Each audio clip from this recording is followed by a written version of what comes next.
Good morning, everyone, and happy Wednesday. I keep thinking it's Tuesday because we were off on Monday, but it is Wednesday for sure, and it is a beautiful Wednesday. Of course, I'm sitting here and it's 37 degrees.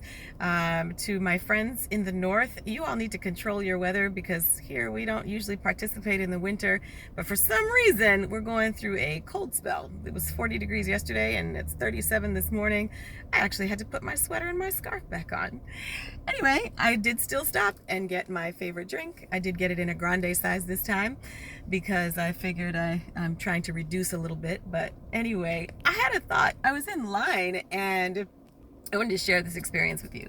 So at this particular Starbucks, you can come in two ways. And as you're coming in, there's another line of traffic in front of you that's also trying to turn in. And so I guess usually people will wait and let someone in. I noticed that when I pulled up in the longer line that there was another lady that was coming from the opposite direction, and she had also been waiting, and I think she was there before I got there. I think I noticed that she had pulled up just as I was getting there.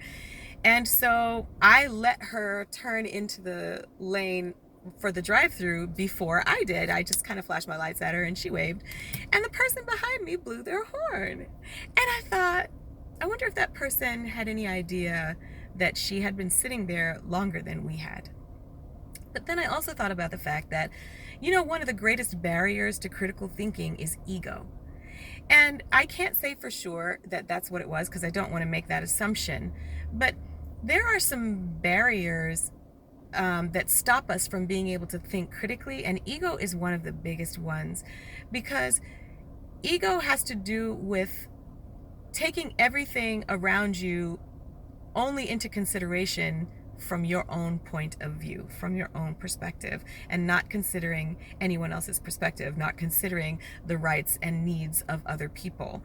And, it happens a lot. I mean, all around us, we don't like to hear, everybody has an ego, but we don't like to hear that we have a super inflated ego. And so I'm always checking myself. I heard someone say once, the more educated you are, the more likely we are, unfortunately, the more education I have, the more likely I am to have an ego.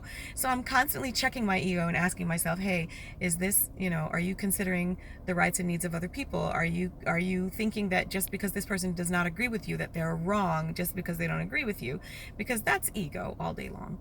Anyway, I think it's something that I need to readdress a little bit too, that whole concept of ego. I'm going to be thinking about it a little bit more this week and noticing more often when these things happen, because I have to always remind myself when these things happen. Indala, make sure that you are taking other people's needs and rights into consideration, because we should.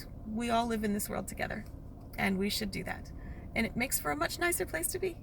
So have a good day. Remember, if we each work on our own space, then we can change the world. Change your space, change the world. Have a great Wednesday.